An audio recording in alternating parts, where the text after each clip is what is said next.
Hello students, how are you. बच्चों, हमारी 10th class की हिस्ट्री चल रही है। इसके अंदर हम 8th चैप्टर डिस्कस कर रहे हैं। तो इसके हम 3 पार्ट्स पहले डिस्कस कर चुके हैं। आज हम इसका 4th पार्ट डिस्कस करने जा रहे हैं। आई होप बेटा आपने इसके सारे पार्ट्स देखे होंगे, आपको समझ में आया होगा। फिर भी अगर आपको कोई डाउट रहता है तो आप मुझे कमेंट बॉक्स में लिखकर ज़रूर दोगे। तो बच्चों, आज की वीडियो स्टार्ट करने से पहले अगर आपको मेरी वीडियोज़ अच्छी लगती हैं तो आप इन्हें प्लीज़ लाइक कीजिए, शेयर कीजिए, मेरे चैनल को सब्सक्राइब कीजिए। Okay, now let's start.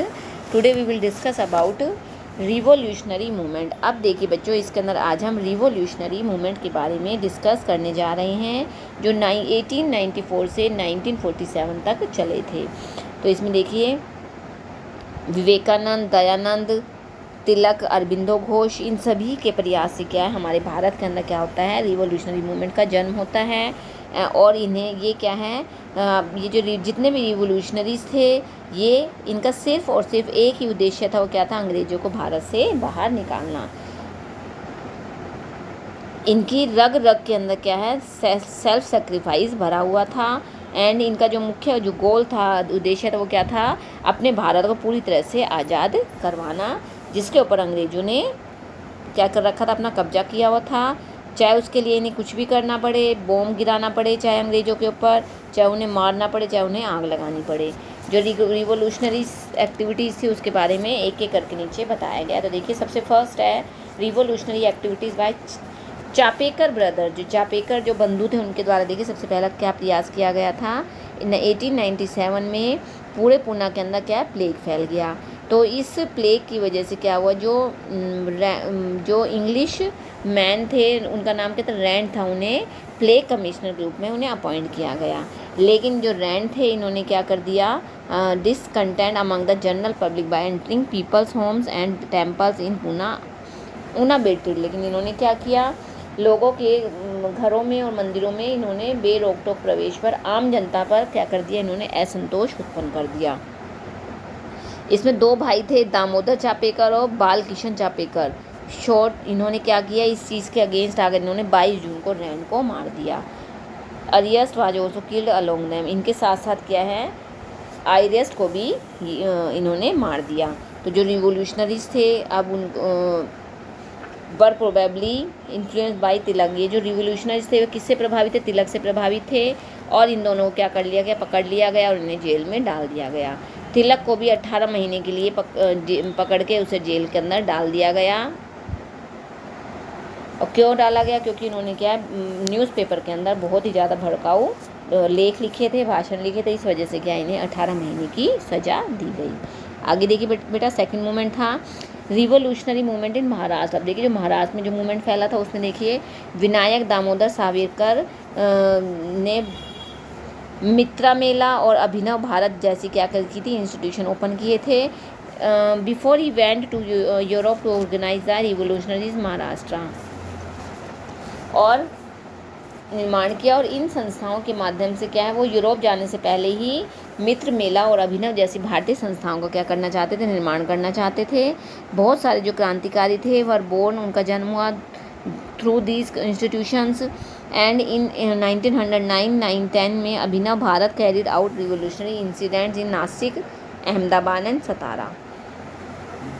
लेकिन 1909-10 के अंदर भारत ने नासिक, अहमदाबाद और सतारा में इन रिवोल्यूशन को क्या दिया, अंजाम दिया। नेक्स्ट आता है रिवोल्यूशनरी मूवमेंट इन बंगाल। अब देखिए, बंगाल में क्या मूवमेंट हुआ था। Aurobindo Ghosh and Barindra Ghosh were founders of revolutionary movement in Bengal. में इन्होंने रिवोल्यूशनरी मूवमेंट को स्टार्टअप किया। जो घोष ब्रदर्स थे, वो क्या है, बहुत सारे क्रांतिकारियों से इंस्पायर थे। और इन्होंने अपने ऑर्गेनाइजेशन को अनुशीलन समिति का नाम दिया। और यहाँ पर जो रिवोल्यूशनरी मूवमेंट था, वो बहुत ज़्यादा प्रबल हो गया, पावरफुल हो गया। इसके थ्रू, मैगज़ीन के थ्रू, जिस magazine Sandhya, Yugantar and books like Bhavani Mandir, यानी कि इन सब बुक्स के द्वारा, इन मैगज़ीन्स के द्वारा क्या है, रिवोल्यूशनरी जो स्ट्रगल था उसे बहुत ज़्यादा मजबूत बनाया गया। 1908 में Khudiram Bose and Prafulla Chaki through a bomb on buggy of जज Kingsford of Muzaffarpur to kill him. यानी मुजफ्फरपुर के अंदर जो किंग्स फोर्ड के जो जज थे उसकी बग्गी के ऊपर क्या कर दिया गया, बॉम्ब डाल दिया गया। किसके द्वारा, खुदीराम बोस और प्रफुल्ला चक्की के द्वारा। तो इसकी रिजल्ट में क्या हुआ, 2 महिलाओं की डेथ हो गई। जो चक्की था उसने क्या कर दिया, अपने आप को मतलब मृत्युदंड दे ली, सुसाइड कर लिया। लेकिन जो खुदीराम बोस था उसे जेल में डाल दिया, उसे फांसी की सज़ा दी गई। Aurobindo Ghosh and Barindra Ghosh were tried in Alipore conspiracy case. और जो अरविंद घोष था और जो बारिंद्र घोष था उस पर क्या है, अलीपुर में षड्यंत्र केस के ऊपर मुकदमा चलाया गया। कॉन्स्पिरेसी के होता है षड्यंत्र केस। ओके। 4th आती है श्यामजी कृष्ण वर्मा एंड विनायक दामोदर सावरकर। अब देखिए इन्होंने क्या किया था। Shyamji Krishna Varma was are resident of Kathiawar in western India में, काठियावाड़ में इनका रेजिडेंट था। एंड इन्होंने कैम्ब्रिज की यूनिवर्सिटी से इन्होंने अपनी पढ़ाई की थी और ये एक बैरिस्टर बन गए थे। 1905 में श्यामजी ने भारत स्वशासन समिति तैयार की और जिसे ओपनली क्या है, इंडिया हाउस के नाम से भी जाना जाता था। इसके अलावा इन्होंने एक न्यूज़पेपर स्टार्ट किया, Indian socialist, and also started 6 fellowship of 1000 rupees each for Indians. और इसके अलावा इन्होंने एक फेलोशिप स्टार्ट की, हर भारतीय को 1000 रुपये की फेलोशिप देने की इन्होंने एक स्टार्टअप किया। Due to which India House soon became the centre of Indian revolutionaries. और इसकी वजह से क्या हो, जो इंडिया हाउस था वो क्या बन गया, रिवोल्यूशनरी का एक बहुत ही इंपॉर्टेंट सेंटर बन गया। 1906 में talking advantages of this fellowship, इस फेलोशिप का लाभ उठाने के लिए a new graduate Vinayak Damodar Savarkar also reached London. जो सावरकर, विनायक सावरकर थे वो कहाँ पहुँच गए, लंदन पहुँच गए। 1904 में Savarkar founded a secret organisation, इन्होंने एक गुप्त अपना एक ऑर्गेनाइजेशन बनाया, उसका नाम क्या दिया, अभिनव भारत उसे नाम दिया। लेकिन जल्दी ही उनका ये जो फैलाया हुआ जाल था, इंस्टीट्यूशंस था, was spread all over Maharashtra. वो क्या धीरे धीरे करके महाराष्ट्र, पूरे महाराष्ट्र के अंदर फैल गया। Apart from this bomb making factories, इसके साथ साथ क्या है, बॉम्ब मेकिंग यानी बॉम्ब बनाने की फैक्ट्रियाज भी ओपन की गई। कहाँ कहाँ पर, पूना में, बॉम्बे में और नासिक में खोली गई। जो वीर सावरकर के भाई थे गणेश सावरकर, वो भी क्या है, बहुत ही ज़्यादा बड़े राजनेता, वो बहुत ज़्यादा देशभक्त थे। Mister Jackson deputy collector of Nasik के कौन थे, डिप्टी कलेक्टर थे। And chief adviser to secretariat of India Curzon Wyllie and had the main role in getting him punished. और भारत सचिव के मुख्य कर्जन वाइली को क्या, इसके अंदर क्या बहुत बड़ा हाथ था। In 1909 July a young man from Amritsar Madan Lal Dhingra shot Curzon Wyllie. और मदन लाल धिंगड़ा, नवयुवक मदन लाल धिंगड़ा ने कर्जन वाइली को क्या कर दिया, शूट कर दिया, मार दिया। इसके बाद Madan Lal Dhingra was hanged on 8 अगस्त 1909 और 16 अगस्त 1919 को मदन लाल धिंगड़ा को क्या कर दिया गया, फांसी दे दी गई। ओके, आगे देखिए बेटा, गदर मूवमेंट। अब देखिए गदर मूवमेंट में क्या बताया गया है, in the early 19th century. अब देखिए गदर मूवमेंट में क्या है, 19th सेंचुरी के स्टार्टिंग में many Indian went to America, बहुत सारे जो भारतीय थे वो America, Burma, Singapore, Hong Kong, Canada चले गए। किस लिए, पैसा कमाने के लिए और अपनी आजीविका कमाने के लिए। लेकिन अमेरिका के अंदर ज्वाला सिंह, बसरन सिंह, सोहन सिंह और केसर सिंह, ये अलग अलग थे। Earn a lot of money, इन्होंने बहुत पैसा कमाया। बट बीइंग इंडियन, लेकिन भारतीय होने की वजह से इनके साथ क्या है, बहुत ही ज़्यादा बुरा व्यवहार किया गया।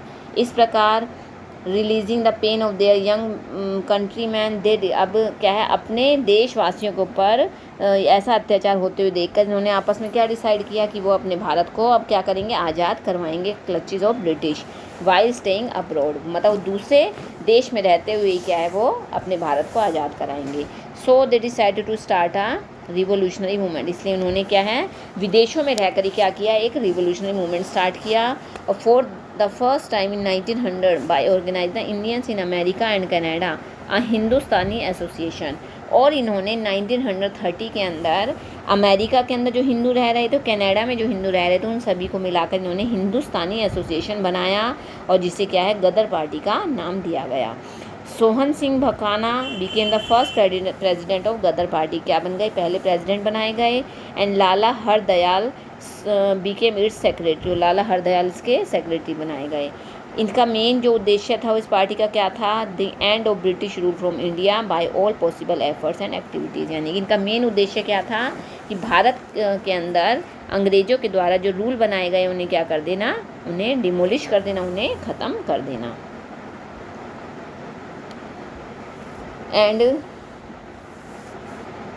The headquarter of this party was at place called Yugantar Ashram, और इसका जो हेड क्वार्टर था वो कहाँ था, युगांतर आश्रम में था।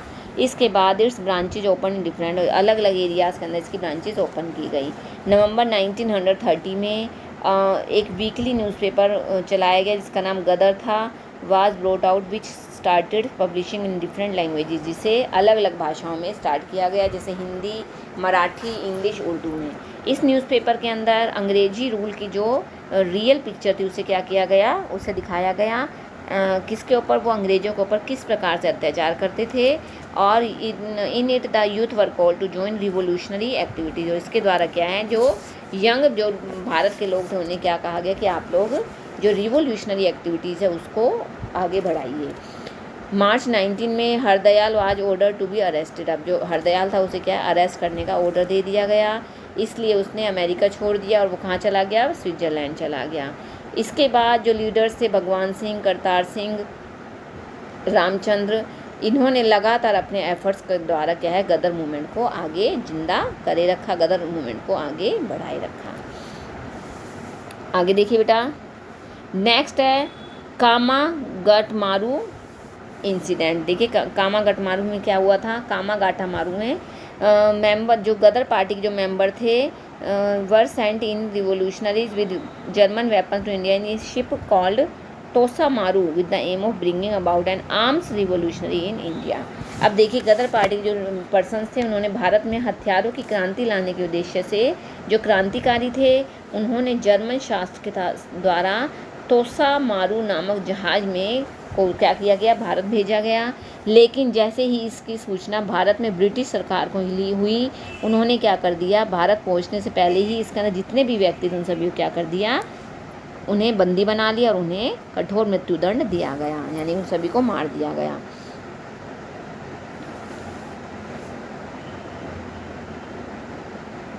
एंड उन सभी को क्या कर दिया, मृत्युदंड दे दिया गया। उसी समय कनाडा की सरकार ने भारतीयों पर क्या है, बहुत सारे, और उसी समय पर कैनेडियन जो गवर्नमेंट थी उसने बहुत सारे अनरीजनेबल रेस्ट्रिक्शंस लगाए हुए थे, किसके ऊपर, भारतीयों के ऊपर। और इस for cooperation of these Indians, इन भारतीयों के साथ जो कोऑपरेशन किया गया किसके द्वारा, Baba Gurjit Singh wealthy Indian from Singapore. ये कौन थे, एक बहुत ही अमीर भारतीय थे, कहाँ पर थे, सिंगापुर में थे। Took 350 Indians on the Komagata Maru ship and left for Canada. इन्होंने 350 भारतीयों को कामागाटामारू शिप के ऊपर लिया और इन्होंने कनाडा छोड़ दिया। मई 23, 1940 में with this ship reach the Canadian port of Vancouver. लेकिन जैसे ही 1914 में यह जो शिप थी, जब ये कनाडा के पोर्ट वैंकूवर में पहुंची, the Canadian government didn't allow them to land here. तो इन्होंने क्या है, कैनेडियन गवर्नमेंट में इन्हें यहाँ पर छोड़ने के लिए मना कर दिया। इसके बाद जो ये शिप थी वो कहाँ चली गई, वापस भारत चली गई। लेकिन जब British government came to know about it, इसके बारे में पता लगा, as soon as it reach Calcutta, तो ये कलकत्ता पहुँच गई। जो गवर्नमेंट थी वह इन सभी पैसेंजर्स को पंजाब पहुँचाने की कोशिश करने लगी। Some passengers were try to enter Calcutta by force, लेकिन जो कुछ पैसेंजर्स है वो ज़बरदस्ती कलकत्ता में घुस गए। And the government open fire on them, लेकिन जो सरकार थी उन्होंने इसके ऊपर आग मतलब फेंकनी स्टार्ट कर दी। ओपन फायर मतलब खुद ही वायरिंग करनी स्टार्ट कर दी। Due to the shooting of innocent people in Komagata Maru there was a lot of anger among the Indians against the British rule. और इस शूटिंग के अंदर बहुत सारे जो मासूम लोग थे वो मारे गए, और इसकी वजह से जो इंडियंस थे उनके अंदर अंग्रेज़ों को लेकर बहुत ज़्यादा क्रोध की भावना उत्पन्न हो गई थी। तो ये कामागाटामारू की जो घटना हुई थी, इंसिडेंट हुई थी, वो उसके बारे में बताया गया है। तो बच्चों आज हमने इसका एक टॉपिक और डिस्कस कर लिया है। बेटा मेरी पूरी कोशिश है आपको इजी लैंग्वेज में समझाने की। फिर भी अगर आपको डाउट लगता है तो आप मुझे कमेंट बॉक्स में लिखकर पूछ सकते हैं। ओके, थैंक यू बेटा, have a nice day. Bye bye.